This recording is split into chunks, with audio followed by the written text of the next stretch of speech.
Dragon's Heart Tower, Level 23, Residence 30, Thasia and Emma's room. Thasia. This was it. The promised revelation. The hopes and dreams of empiricalists, long dead and forgotten, brought to fruition within the confines of this impossible construct. An impossible sight, brought about by impossible means at the hands of an impossible entity. What was once a dream snubbed at by the arcanists and snuffed out by the mages was now proving to be anything but a long-dead concept. Standing in front of me, not unlike artifacts in a museum, were constructs bordering on the absurd. Windowless towers of questionable aesthetics, and grand spires unsuitable for anything but grandiose monumentality. These shrines to height, dedicated seemingly only to ego and hubris, served a purpose far greater than any symbol or monument to house and clan. For they served a purpose once thought impossible. A means of conveyance from the dirt through the tapestry. Their size, proportional to the immensity of such a task. Their design, thematically poignant, resembling needles meant to pierce straight through the fabric of quilts and tapestries alike. Their underlying mechanisms, however, remained vague despite Emma's grandiose descriptions. Harnessing the energy from caged explosions was no longer enough. Instead, we had to take our gloves off, skipping straight past the middleman, propelling ourselves atop of the raw and unmitigated power of combustion itself.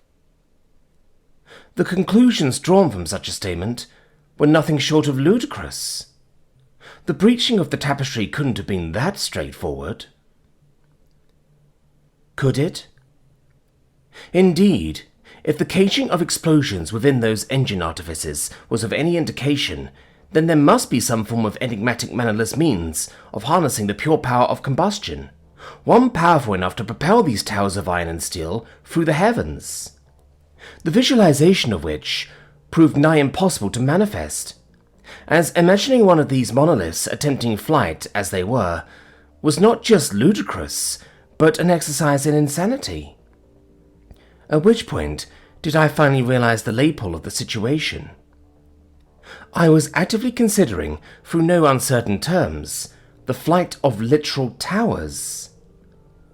Towers the size of those found in Ephron's capital, lifted not through some Nexian planar magics fueled by its boundless streams of mana, but by mannerless means.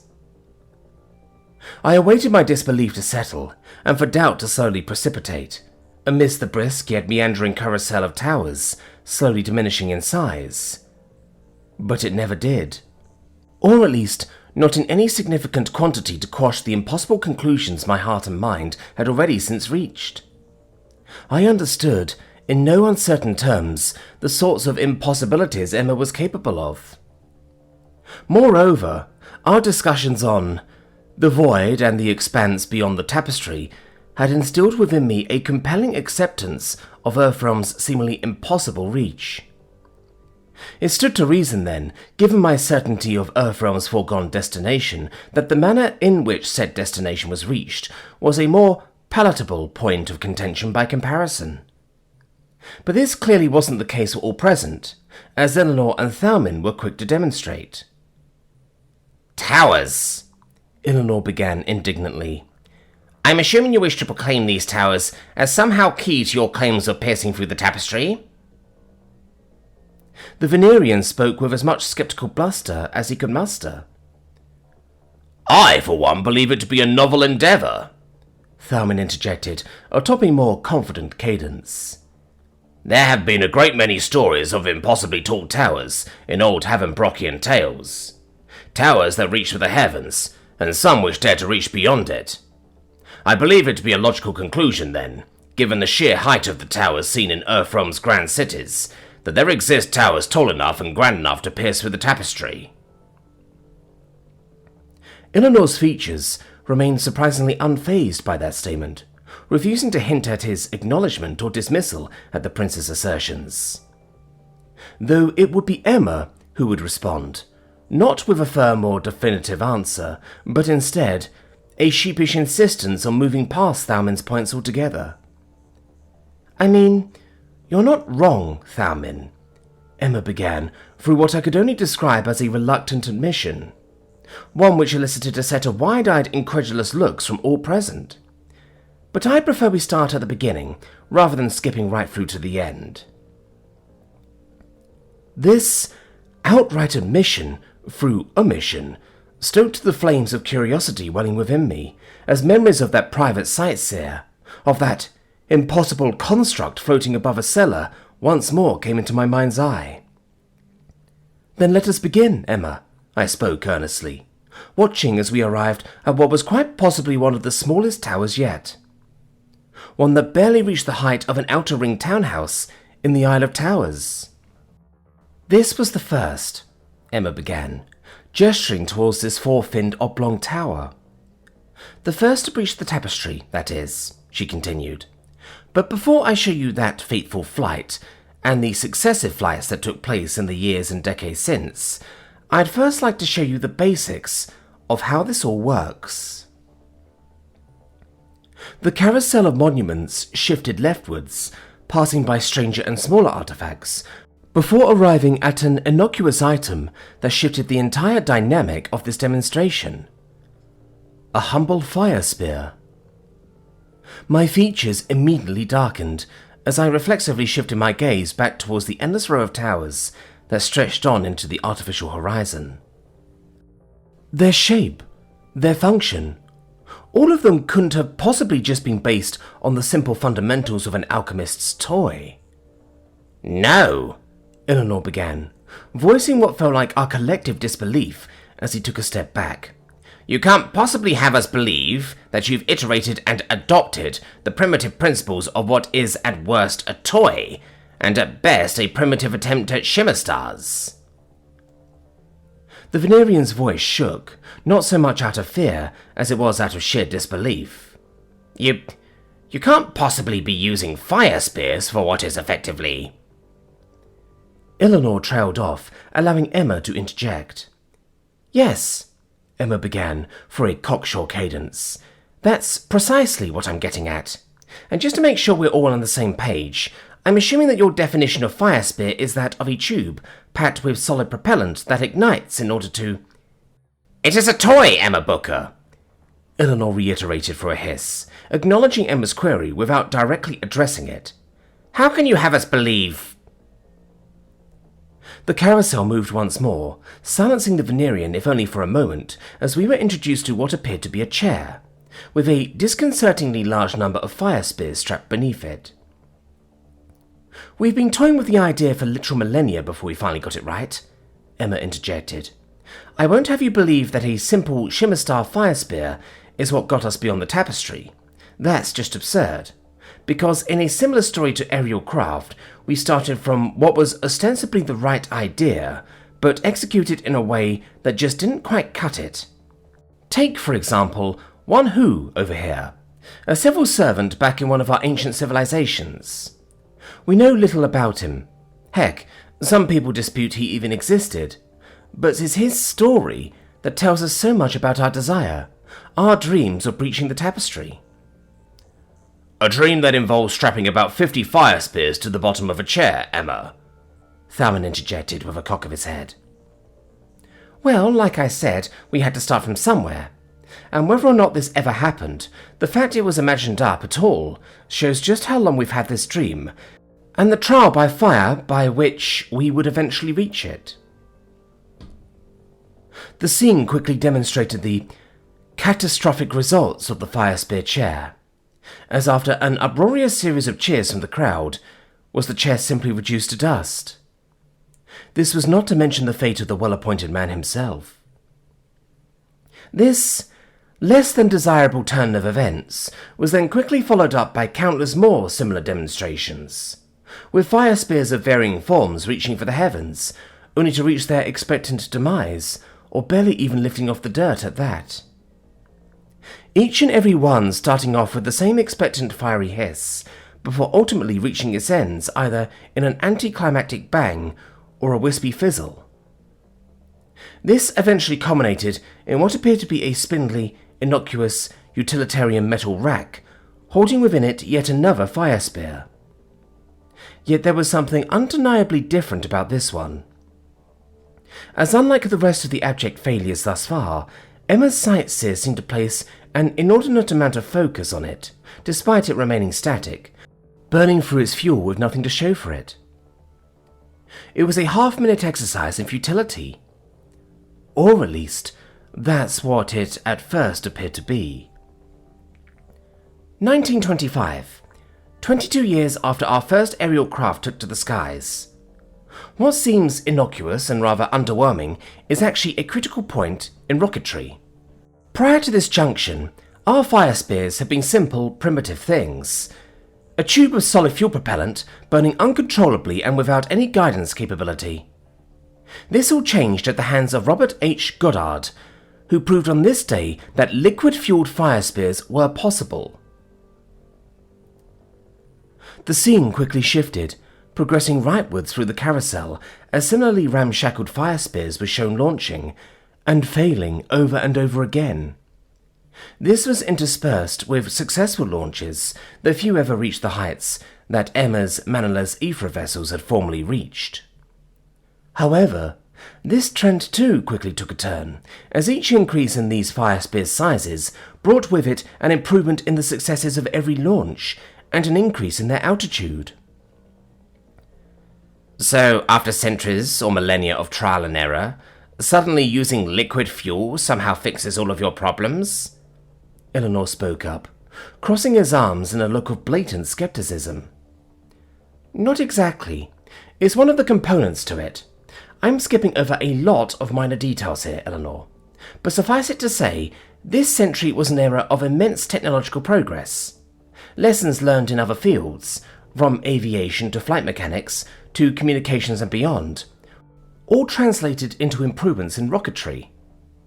In short, with every passing year, our increased understanding of the natural forces allowed us to iterate and improve. The advent of liquid fuel was simply a major milestone that unlocked an entirely new era in rocketry. It provided us a far more reliable means of controlling what was previously uncontrollable, giving us the reins to better tame and command the very heart of this beast, combustion itself. Eleanor had been quiet throughout a major portion of that explanation, though it was the latter part that truly gave him pause for thought. Something had clearly shaken him to his core, a certain understanding that I too had garnered. Magic solved this issue, I began plainly, garnering the attention of all present. The reason why fire spears are relegated to a trivial amusement is simply because there are far more practical means by which its ends can be accomplished. The lack of control of a fire spear, the lack of consistency and reliability, the volatility of it, all of it and more can be addressed through magical equivalents. A mage could simply adjust his manipulation of Laypool itself, for one, Thurman acknowledged warily. Control and mastery over flight is thus almost second nature to the mages that seek it, I quickly added, nodding in Thurman's direction. And would this control involve the change and mixture of our chemical solutions and reagents, of when one is added and one is removed, or how much is irradiated and what quantities to add when? Eleanor suddenly inquired, his eyes narrowing and his voice wavering. Precisely, Eleanor, Emma nodded sincerely, her tone of voice indicating that she was even impressed with Eleanor's assertions. That's more or less it. I mean, there's a lot more that goes into it, but... Just get on with it, Earthrealmer, the Venerian hissed, his brows quivering if only for a moment following that answer. Emma nodded, pressing onwards as the titular tower-like design of these fire spears started coming into its own. This eventually culminated in that first 4-story tall fire spear we started off on, standing on top of a platform in the midst of a clearing within a wooded forest. Continuous streams of thick white smoke billowed from its umbilicals, whilst almost half of its bottom fins were likewise obscured from sight as a result of what were probably noxious fumes. Then came a rumbling. slow at first, but rising higher and higher in pitch and ferocity. The lingering smoke began to stir violently, while the umbilical spewed even greater volumes of fumes, all culminating in a shriek-like roar that ushered in not just a suspiciously missing tower, as was the case with Wan Hu, but instead, the undeniable flight of a literal townhouse. This building-sized construct, rising purely through the combustion of a fire spear.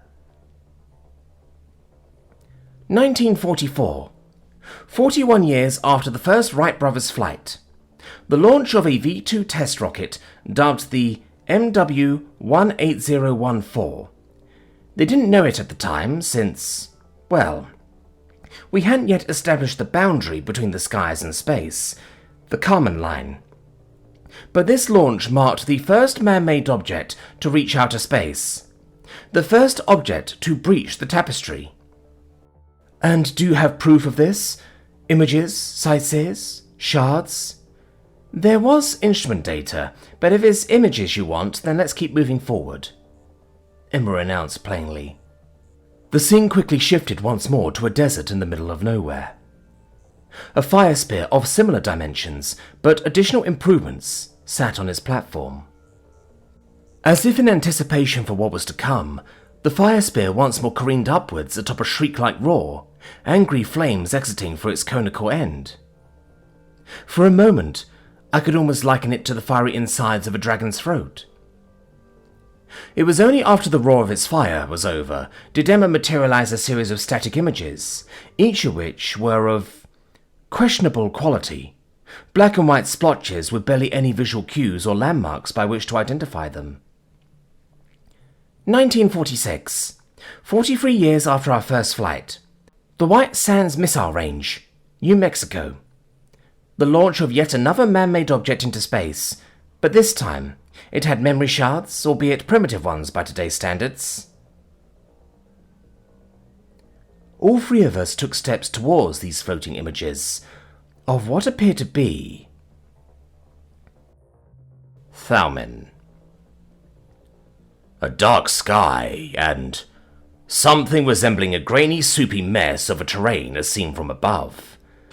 This wasn't what I at all expected. Moreover, this wasn't what I wanted. Throughout it all, the growth of these fire spears beckoned a disconcerting question that grew to rival Emma's claims of breaching the tapestry.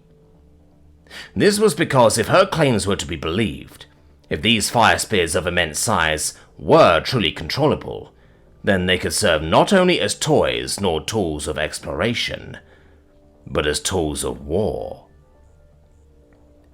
Eleanor. The image made no sense, nor did I try to make sense of it. It was merely a dark sky and some indistinguishable blur. There was nothing to be garnered from this. The tapestry had yet to have been torn. This was an exercise in futility. This had to be. What else could this be but Thasia? The curvature of a realm. This was the curvature of a realm. Tales from high-soaring flocks have consistently reported seeing a curve to our world, even after the Nexian reformations.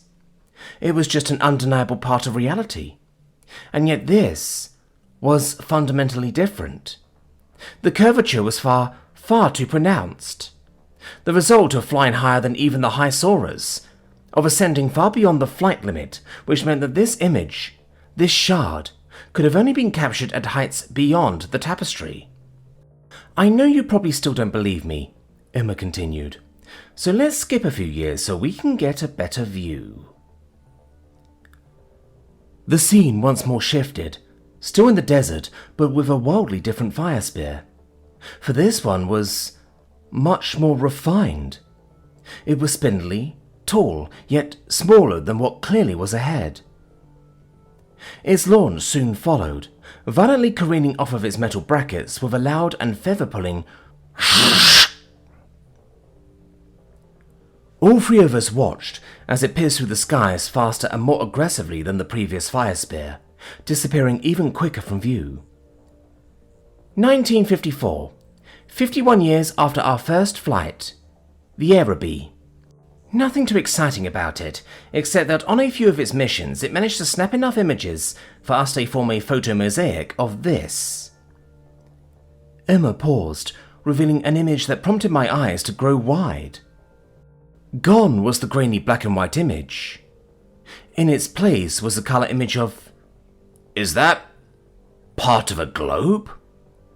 Tharman uttered under a shaky breath. How... Where was that taken? That has to be manufactured, Eleanor suddenly managed out. Globes of adjacent realms are made through careful cartography and assembled through countless hours of... This wasn't a work of cartography drawn from the surface, or even from the sky, Eleanor, Emma interjected. This was taken high above the clouds, high above a realm, so high that you can actually see massive chunks of a realm from above. This image was captured from beyond the tapestry, I managed out under a hushed breath. Impossible, Princess, Eleanor shot back violently, his eyes growing wide with a hastening incredulity. I expected better from you. You, a master of deciphering truth from lies. This is nothing but a cleverly, well-crafted and admittedly impressive work of cartographic expertise that posits a highly detailed globe as seen from an otherwise impossible vantage point. Eleanor? Emma interjected, her tone retreating from that teasing, almost boastful cadence to something more grounded and severe. I'd be remiss if I didn't address this before we continued. The Earthrealmer breathed in deeply, as if readying herself for a heated back and forth. Exactly what is the issue? Eleanor. The tapestry cannot be breached, I interjected plainly. Not by Aethra ships, nor by fire spears, nor by mages of strength and skill beneath that of true planar laureates, I continued without hesitation. Yet garnered nothing but the infuriatingly expressionless glare of the Earthrealmer's mask in return. I awaited a long-winded retort, an answer befitting of her seemingly limitless coffer of words. I anticipated a noble's vault's worth of justifications, yet I received a paltry commoner's ration of syllables. Why?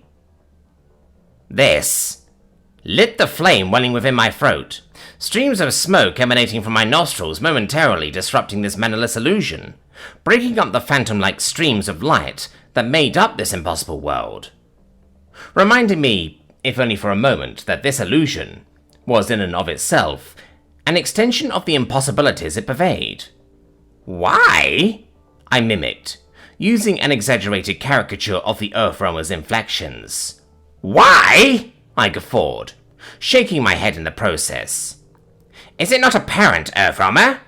It is because the tapestry is, for all intents and purposes, impermeable. I took a deep breath, the billowing smoke casting an eerie shadow over the mannerless projection. Then let me ask you this, Eleanor.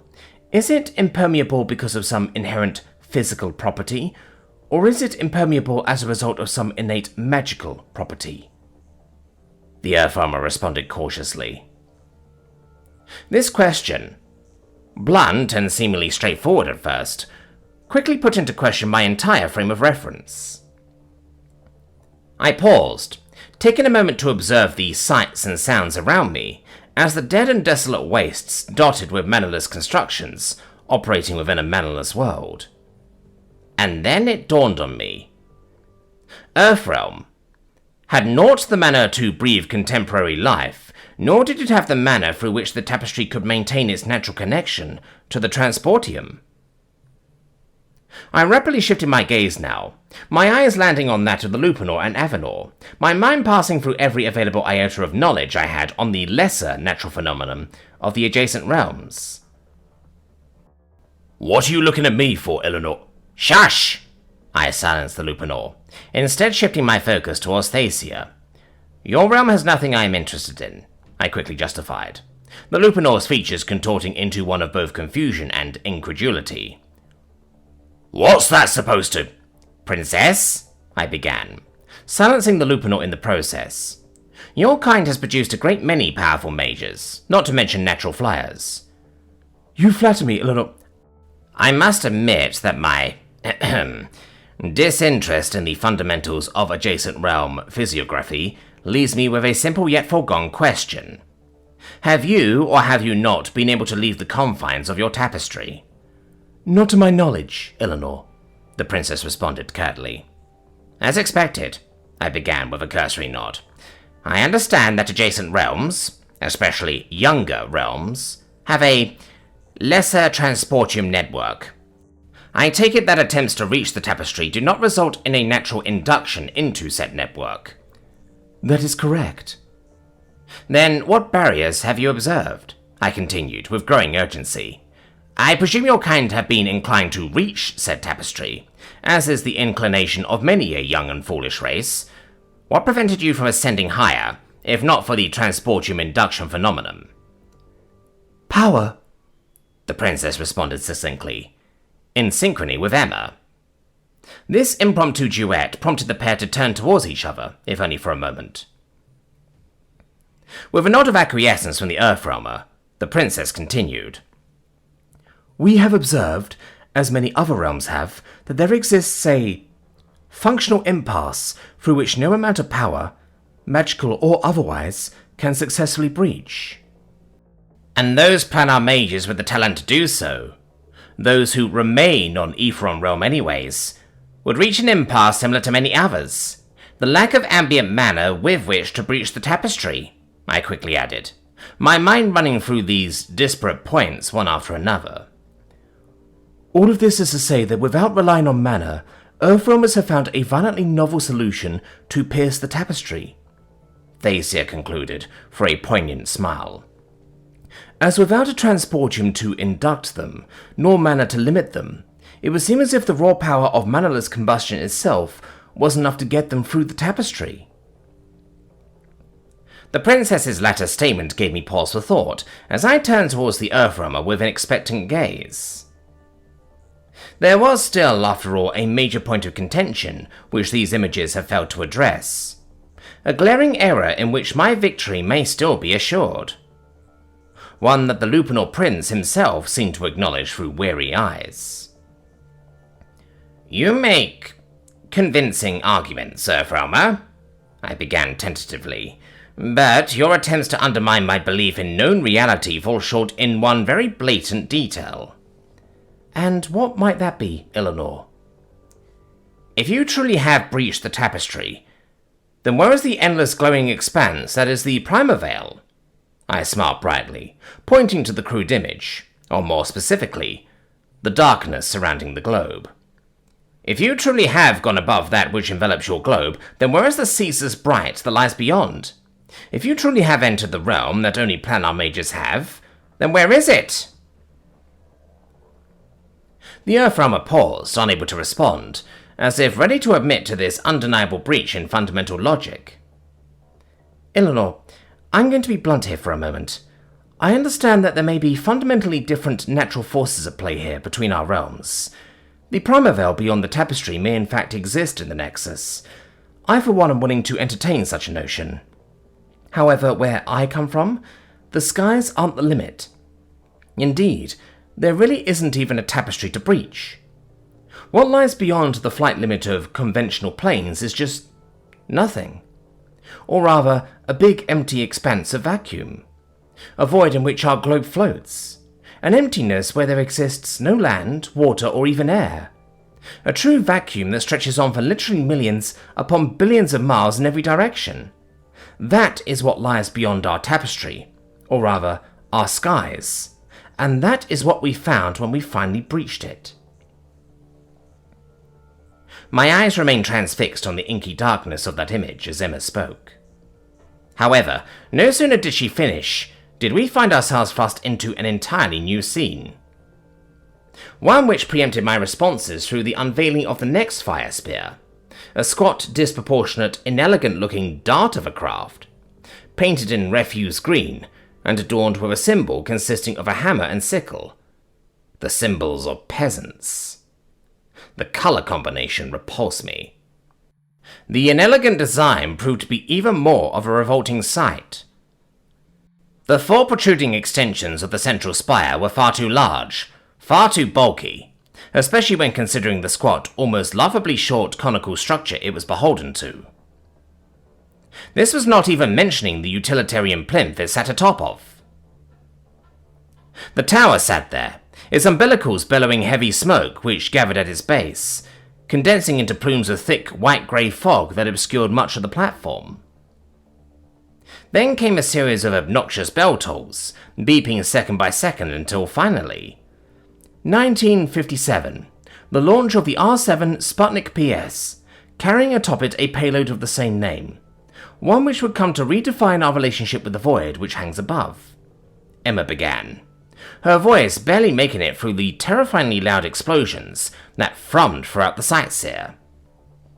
I watched in discontented awe as the 4 massive metal clamps chaining this behemoth to the plinth finally let go, and this watchtower-tall giant of iron and steel took to the skies, bathing everything behind it in the raw fury of this mannerless facsimile of Dragonflame. Part of me wasn't at all impressed, but that part of me was very much still bound to Crownland's expectations. It hadn't yet registered that this really was a purely mannerless endeavour. It still, in some vain attempt at holding my disbelief together, consigned this to be magical. But I suppressed that for now. The logic behind this oversized fire spear was understandable. As such, I continued watching, my eyes narrowing as I saw what appeared to be a point of critical failure for the would-be tapestry breacher.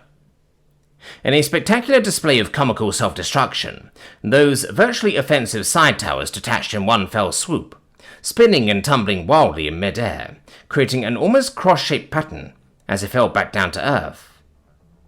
Heh, so this truly does take after the shimmer stars it so wishes to mimic, I managed out, under a derisive breath. That was intentional, Eleanor, the Earthrealmer argued. To which my eyes immediately narrowed as a chuckle soon followed. That? Intentional? I chastised. Yes. What purpose does losing major elements of your craft possibly have? Staging.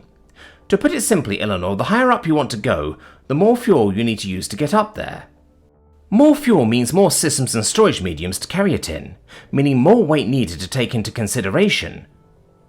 Which means more fuel is required to compensate for the weight, which means more weight, Thalmin pondered aloud, the Earthrealmer nodding in acknowledgement at his observations. This creates a problem where reaching the void in a practical and efficient manner becomes a near impossible task. That is, unless you divide up the flight into different stages, the Earthrealmer continued, bringing us unnaturally closer towards this fire spear, at the key point where its 4 accessory components were discarded.